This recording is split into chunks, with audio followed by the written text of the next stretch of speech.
We'd like to thank our presenting sponsors, Avanto, services and software that streamline how you operate, and the Collaborative Network, a platform where leaders in the contract interiors industry unite. Is your team overloaded? Avanto helps teams save time and money by using AI to handle daily work from order management and AP processing to task handling without adding headcount. It works inside the tools you already use, with no new dashboards to manage. Go to goavanto.com to see how we can run your daily operations. Have you ever wanted to pick the brains of an industry leader, an influencer, or someone who's shaping the future of our industry? Or maybe someone who's been in the trenches for a while and has real thoughts and opinions? Well, today we're going to do just that. Welcome back, or welcome to the Trend Report, your inside look at the people, products, and ideas shaping the future of workplace design. I'm your host, Sid Meadows, and I'm glad that you've tuned in for this new addition to our lineup, Hot Takes, where I'm joined by a co-host. We spin the wheel of topics and share our unscripted hot takes in real time. And please join me in welcoming back to the show, Doug Shapiro, the Vice President of Sales at JSI. Hey, Doug, how are you? Hey, Sid. Always great to spend time with you. Well, this is going to be fun. This is like totally random. We're not going to really talk very much about anything, but we're going to answer all these questions. We got this fun wheel that should make a noise, hopefully. It's our first time. So I'm going to just say, hey, if you're listening, be sure you give us a little bit of grace. This is the first time that we're doing this, first recording, and Doug makes a good guinea pig. So it's an honor here, Sid. Check this out. Can I flex on my coffee mug here? Oh, yes, quick? please do. Oh, he's got a Trend Report coffee mug. Dude, you're cracking me up. Right. I love it. I love it. And I don't even have one. I have just a normal one. I have one sitting back here somewhere. Right there. I need to go get it out. Oh, yeah. I don't do a really good job at like branding the show in the show. I don't even have a shirt that says the Trend Report. I have mugs, but I needed, your mom got to get to work now. I mean, I don't even have a little logo on the screen, so we need to get a logo. I know. It's just opportunity, growth opportunity. That's right. Sid. And hey, that's the word of the year is growth. So, all right, you ready to get started? Let's go. All right, I got to share my screen here. If you're watching on YouTube, you can see the wheel. You'll hear it. Hopefully you'll hear it. So, all right, Doug, let's get this party started. Oh, I guess I should. Yeah. Can you hear it? I can't hear it, Oh. but I see it spinning. All right. So the first question we're going to hot take on is, this is a good one. Is cold calling dead? That's the question. Man, I'll tell you what. I don't know. I don't know that it was ever alive. So oh, that's great. That's great. Can something be dead if it was never alive? I don't know. That's really good. I mean, back in the day, people did cold call a lot. Yes. And do you still get cold calls on your phone? Oh, I get a ton. I don't know that I've had a successful approach towards me. I live in this sheltered world where my efforts funnel through a select group of, not a select, but a pretty solid group of dealers. And then it's the dealers that then take your work and kind of create these exponential opportunities through their networks. And their network, that's a little different. They're reaching a much bigger crowd, and they're not so rifled all the time in their efforts. So, it has to start somewhere. Not everything can be a warm lead. So I think maybe I'm just fortunate and a little jaded in my view. So that's a great perspective because you're not actually doing that work yourself. But I think that it's not dead, but I think there are better ways to do it.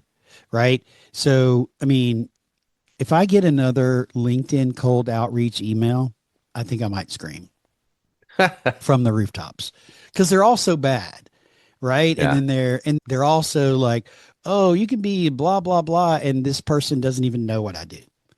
Yeah. I haven't done any research about what I do. And I think we just have to be more specific, more intentional about cold calling. The days of dialing for, in my opinion, the days for dialing for dollars in our industry is done. You got to be more intentional. You got to be more targeted.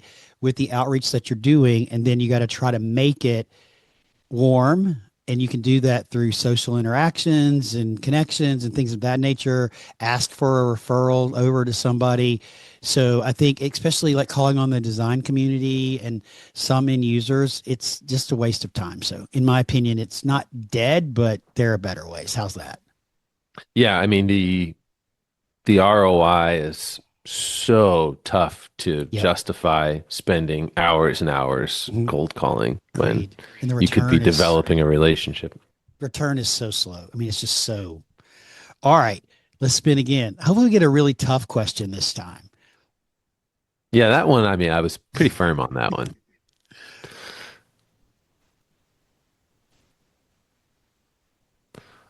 Oh, okay. Here's the question. What's more outdated right now? The traditional showroom model or the way that we train salespeople? I think it's the way we train salespeople. Okay, say more. Yeah. So I think it's, the opportunity. It's funny because we were just having this conversation, Sid. The opportunity to bring new forms of media into your training Yep. and to squeeze training into bite-sized nuggets and make training accessible when you're on the move, to make training competitive, to gamify it. I think learning as a whole has so much growth opportunity. Yes. So, you can grow beyond training and just learning as it relates to everybody everywhere. Hmm. So, if we're not evolving how we train, that is, I think is the a much larger opportunity than Yep. trying to reinvent the traditional showroom model, which, of course, needs to move along. But there are aspects of the traditional showroom model which are still relevant today, Hmm. which is that people need to touch and feel and see. Yes. Product in market, right? Yeah, So I agree with you on the training. I think there are much better ways for us to train salespeople, to train everybody.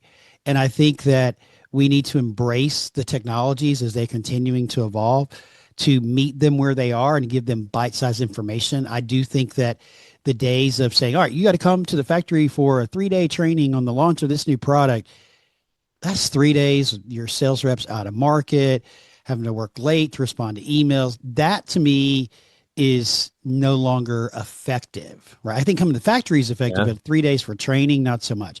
You got to meet them where they are. You got to embrace the tools and give it to them in bite-sized nuggets because our attention spans are like wicked short, right? totally, So, totally. and then if you give it to them where they can access it on their schedule, then they can listen to it or use it or read it or whatever multiple times.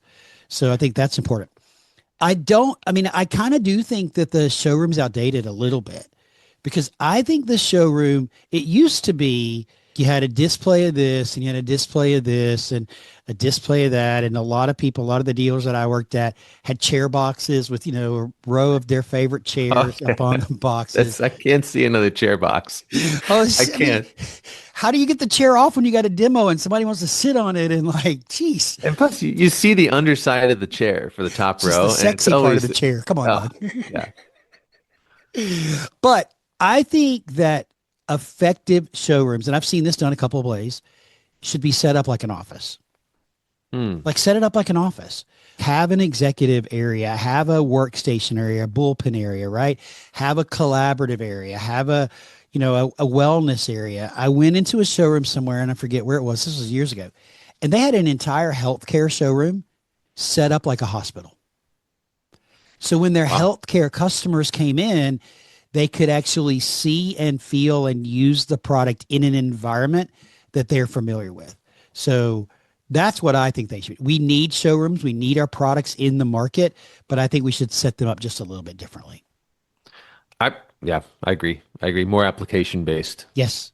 You and the Totally. fancy words. You always got the right There, words to say. there, this training too. I think there's an opportunity to even evolve, like the content itself, not just the Yep. delivery of the content, but the old kind of feature function benefit, Hmm. Hmm. formula. Yep. I feel like is giving way to storytelling, and that's Mm. another aspect of product training that I think we overlook. Like the story of a product is written while it's being designed. Yes. And if that's like not captured or not thought of, to me, that becomes one of the most central parts of the training that is oftentimes left out. Because we tend to focus so much on the technical parts, right? Like, oh, the Yeah, chair goes up to options. this range Yeah. and the arm goes up to this and it's this wide and you can do this with it rather than the why behind. We'd like to thank our supporting silver sponsors, KISP, who helps furniture brands visualize and sell product before specification. Navitas Credit Corp, your financial solutions for today's office. And Web Configurator Services, the leader in AI-powered online product configuration and quoting. Hey, let's pause here for a second so I can share something exciting with you. This podcast has always been about more than the episodes for me. It's been about you, the people listening, and the conversations that we're creating together. That's why I started the Trend Report Insider Community. This is a small private space for people who care about our industry, who want to stay connected beyond the podcast. No noise, no pressure, just thoughtful conversations and shared perspectives with industry friends, both old and new. You can learn all about this membership at sidmeadows.com/community and be sure to use the coupon code FIRSTIN at checkout in order to get 50% off your monthly membership. And this is a thank you for already being part of our community. This discount is valid through February 28th. So for less than a cup of coffee a month, you can come in and join the fun. Visit sidmeadows.com/community. So there's actually a question that relates to this on the wheel. I'm going to cross my fingers as I spin it again to see if that question will come up. It's like a 1 in 100 chance I here. know. But we do miss storytelling, big time storytelling. So let's see what we got. Ooh. This is a good one too, Doug. If you had to remove one step, process, or tradition from how we sell furniture today, what would it be and what would immediately be improved? Oh, wow. I could only remove one, huh? We've got a lot of steps in our process. It's one of the most complicated that exists, I think. Yeah, yeah, no doubt. Um, you know, You want me to go first I while you think about understand. it? Yeah, you go first. You Okay. go first. So I have a couple of answers to this question. And when I was putting the questions on, I was like, I don't know that I have an answer to all these, but now that I'm talking to you, I have an answer to this question. The step in the process that I would remove from how we traditionally sell furniture, there are two of them. The first one is the antiquated, outdated, unsuccessful, in my opinion, bid process. The bid process sucks. Nobody wins in the bid process. The customer thinks they're winning. The design firm thinks the customer's winning because they put a bid out. Nobody is winning in the bidding process. And that needs to go away. You need to interview your dealer and or your partner manufacturers. And based on those interviews, you need to select a partner and then negotiate pricing with them based on what your real desire is for the way you want your space to look. We could get rid of the bid process all around, right?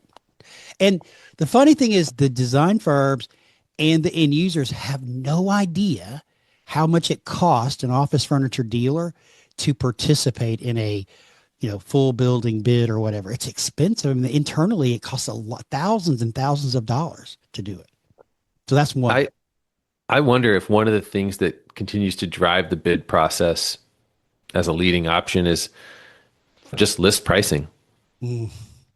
Like to me, just list pricing is so confusing to end users. It means nothing.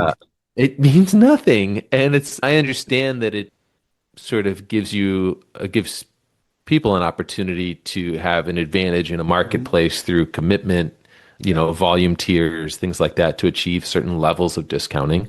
But really, I mean, there's got to be better ways to offer some sort of advantage or, I don't know. It just feels like list pricing is one of those traditions from selling furniture that I would love to see eventually go away. But there are brands. I agree with you, right? And there are brands that have tried to change this, and the dealer community revolts on them. I know. There's so much embedded in that it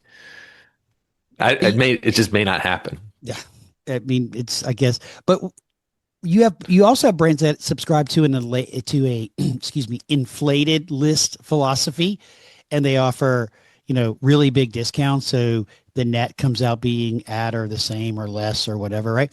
But if you're a brand that has an inflated list and your lateral file is $5,000 list and a brand that doesn't have an inflated list, theirs is $1,000. What's the dealer picking? Yeah, it's so confusing. Yes, it's ridiculous. All right, we're going to spin one more wheel. That's actually a really good answer. I'm glad you thought of that one because that's not one that was on my list. All right, let's hide that so we don't get that again. No pun intended. All right, let's see. We're going to get a good question this time. Well, that Oh was a good yeah. question. They've all been pretty good. Ooh. Oh, Oh, we're both laughing at this one. This is somewhat related to one of the previous questions. So, what do we really sell, Doug?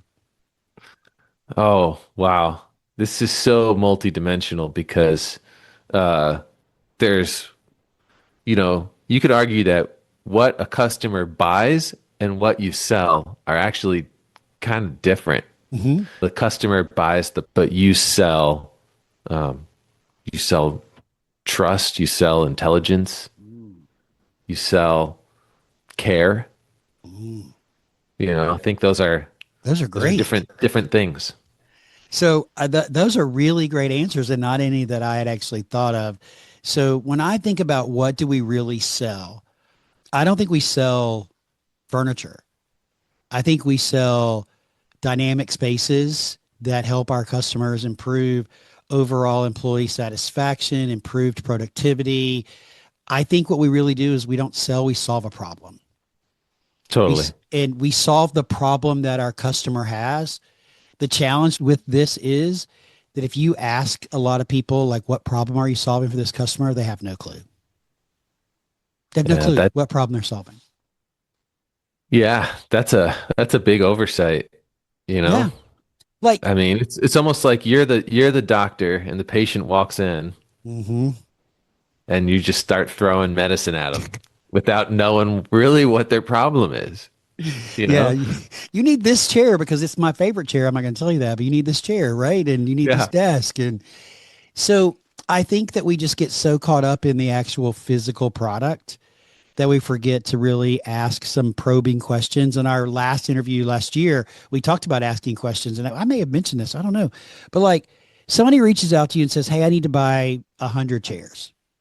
So you quote 100 chairs to them. Yeah. And but what we don't do is ask the questions, "Hey Doug, what is happening in your business that is causing you to need 100 new chairs?" Mm. Because right, that's going to open up a whole bunch of doors. Oh my It's gosh, almost they like could, yeah, they could be they need high adjustable tables, or they just bought high adjustable tables, or I don't know, you name it. This list. how do you become that master question asker? Because it's not just it's a skill. It is a Mhm. skill, but it's also Yep. sort of a state of mind. Like it's being ultra curious, interested in the Hmm. other person. We talked about what makes for a great podcast host, and Yep. you were even describing how, certain people might hear something brilliant and then there's no follow-up Hmm. question. And Yep. that would drive you nuts. And it's like that's almost like the salesperson has to be a great podcast host. Yes. Ask the question and find out why. And I think we miss that. We don't find out why they're buying because we're so busy and they need this. And I got 50 things on my plate to do. And I got to get this quote done and that quote done. And we just respond to they need up to 100 chairs. But why do you need 100 chairs? What's happening in your business that is driving the need for 100 chairs? That's leading to understanding the problem that your customer has, which might lead to you selling more products to them that address the bigger need. Maybe it's acoustics, maybe it's sound masking, maybe it's, office pods. I don't know. The list goes on and on about what it could be if we just ask questions. Oh my gosh. Totally. That was great. So Doug, what do you think about that? That was fun. That was fun. I There, actually go ahead. I actually was thinking about, how could we do this? We have sales reps all over. We have these all hands calls. I'd Yep. love to pick a few, put them on the spot, and roll the Yeah. dice, ask some questions. That would be fun. Well, it's pickerwheel.com is where the wheel comes from. Nice. And you can literally make a wheel whatever you wanted to. You can brand it however you wanted to, and all your colors like I did and that kind of stuff. So, Doug, I really appreciate you joining me today for the first one. You're a great guinea pig. I think we had some really fun conversations. We are over time, but as the listeners know, that's pretty typical with me. We go over time a lot. Well, Sid, great to spend the time with you. I appreciate you having me on. Oh man, it's great to have you here, and it's always fun to catch up with you. And to you, the listener, thank you for joining us today on the Trend Report, your inside look at the people, products, and ideas shaping the future of workplace design. Go out there and make today great, and we'll see you in the next episode. Take care, everyone. We'd like to thank our community bronze sponsors, Catalyst Consulting Group, Reseat, and Staffing Plus. Every piece of furniture you buy has a future. The problem, most companies lose track of it. Spreadsheets get outdated, assets disappear, and perfectly good furniture ends up in landfills. Reseat changes that. Reseat is a real-time furniture asset management platform that tracks everything you own by issuing digital product passports from day one. Manage all your assets in one place. To learn more, visit reseat.com.